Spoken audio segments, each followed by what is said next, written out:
"We must apologize for our intrusion, Miss Clare," he said. "But happening to pass your house, we could not resist making an attempt to see you. My name is Romanes." He hesitated oddly for a second, then went on. "And this is my friend, Geoffrey Tempest, the author."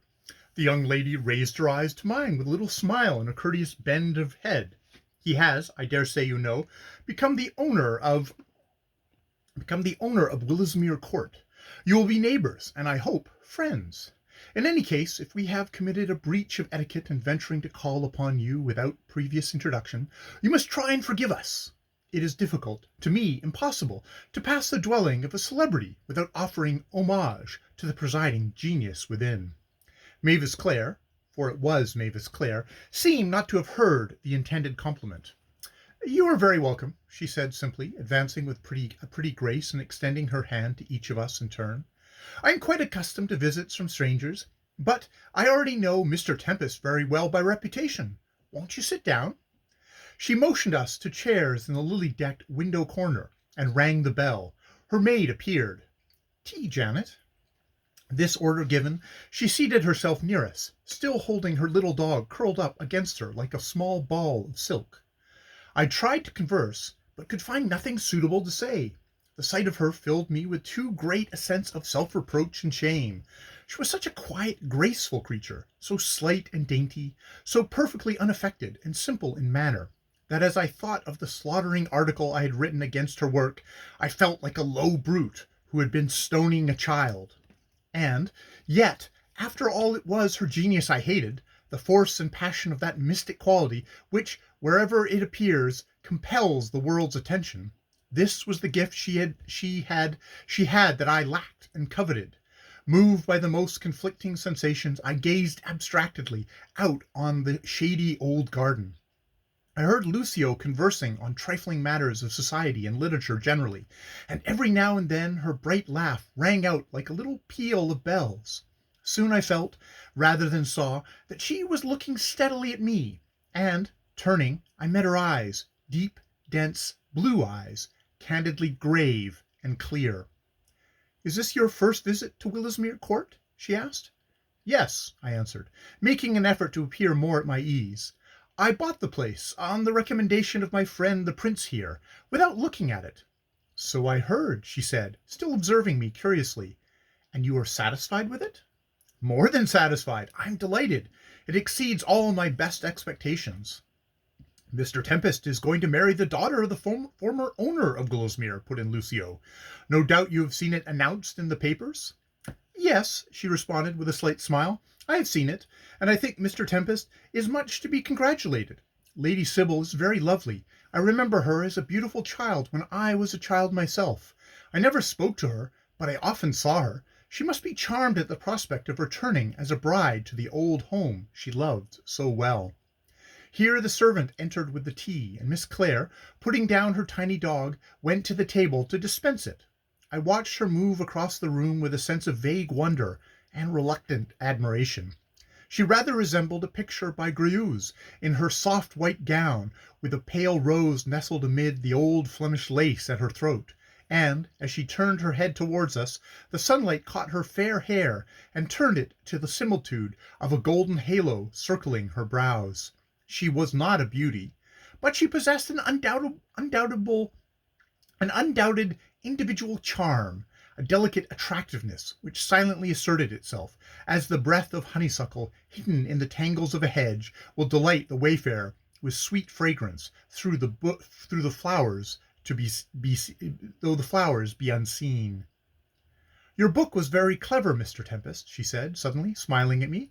"I read it as soon as it came out. But do you know I think your article was even cleverer?" I felt myself growing uncomfortably red in the face. "To what article do you allude, Miss Clare?" I stammered confusedly. "I do not write for any magazine." "No?" And she laughed gaily. "But you did on this occasion. You slated me very smartly. I quite enjoyed it. I found out that you were the author of the Philip, not through the editor of the journal. Oh no, poor man, he is very discreet, but through quite another person who must be nameless. It is very difficult to prevent me from finding out whatever I wish to know, especially in literary matters. Why, you look quite unhappy." and her blue eyes danced with fun as she handed me my cup of tea. You really don't suppose I was hurt by your critique, do you? Dear me, no. Nothing of that kind ever affronts me. I am far too busy to waste any thought on reviews or reviewers. Only your article was so exceptionally funny. Funny? I echoed stupidly, trying to smile, but failing in the effort. Yes, funny, she repeated. It was so very angry that it became amusing. My poor differences. I am really sorry it put you in such a temper. Temper does exhaust one's energies so. She laughed again and sat down in her former place near me, regarding me with a frank, open, and half-humorous gaze, which I found I could not meet with any sort of composure. To say I felt foolish would inadequately express my sense of utter bafflement. This woman, with her young, unclouded face, sweet voice, and evident happy nature, was not at all the creature I had imagined her to be. And I struggled to say something, anything, that would furnish a reasonable and coherent answer. I caught Lucio's glance, one of satirical amusement, and my thoughts grew more entangled than ever. A distraction, however, occurred in the behavior of the dog Trixie, who suddenly took up a position immediately opposite Lucio, and, lifting his air in the air, began to howl in a desolate loudness astonishing in so small an animal. His mistress was surprised. "Trixie, what is the matter?" she exclaimed, catching him up in her arms, where he hid his face shivering and moaning. Then she looked steadily at Lucio. "I never knew him to do such a thing before," she said. "Perhaps you do not like dogs, Prince Romanez?" "I'm afraid they do not like me," he replied deferentially. "Then pray excuse me for a moment," she murmured, and left the room to return immediately without her canine favorite. After this, I noticed that her blue eyes often rested on Lucio's handsome countenance, with a bewildered and perplexed expression, as if she saw something in his very beauty that she disliked or distrusted. Meanwhile, I had recovered a little of my usual self-possession, and I addressed her in a tone which I meant to be kind, but which I knew was somewhat patronizing. "I am very glad, Miss Clare, that you were not offended at the article you speak of. It was rather strong, I admit, but you know we cannot all be of the same opinion." "Indeed, no," she said quietly, and with a slight smile. "Such a state of things would make a very dull world. I assure you I was not, and am not, in the least offended. The critique was a smart piece of writing, and made not the slightest effect on me or on my book.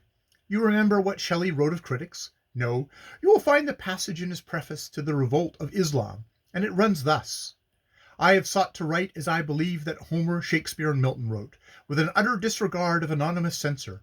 I am certain that calumny and misrepresentation, though it move me to compassion, cannot disturb my peace. I shall understand the expressive silence of those sagacious enemies who dare not trust themselves to speak. I shall endeavor to extract from the midst of insult and contempt and maledictions those admonitions which may tend to correct whatever imperfections such censures may discern in my appeal to the public. If certain critics were as clear-sighted as they are malignant, how great would be the benefit to be derived from their virulent writings! As it is, I fear I shall be malicious enough to be amused with their paltry tricks and lame invectives. Should the public judge that my composition is worthless, I shall indeed bow before the tribune from which Milton received his crown of immortality, and shall seek to gather, if I live, strength from that defeat, which may nerve me to some new enterprise of thought, which may not be worthless.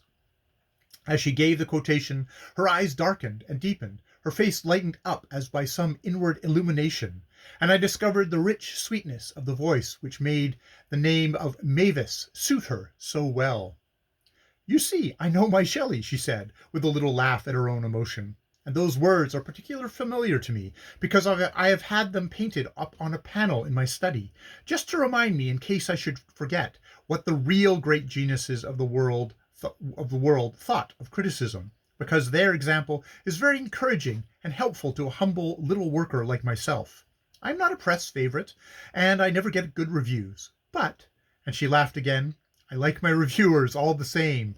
If you have finished your tea, will you come and see them?" Come and see them? What did she mean? She seemed delighted at my visible surprise, and her cheeks dimpled with merriment. "Come and see them," she repeated. They generally expect me at this hour." She led the way into the garden. We followed. I, in a bewildered confusion of mind, with all my ideas respecting unsexed females and repulsive blue stockings, upset by the unaffected behavior and charming frankness of this celebrity, whose fame I envied and whose personality I could not but admire. With all her intellectual gifts, she was yet a lovable woman. Ah, Mavis, how lovable and dear! I was destined in misery to know. Mavis, Mavis, I whisper your sweet name in my solitude. I see you in my dreams, and kneeling before you, I call you angel, my angel at the gate of a lost paradise, whose sword of genius, turning every way, keeps me back from all approach to my forfeited tree of life. That is the end of chapter 19 of the Sorrows of Satan.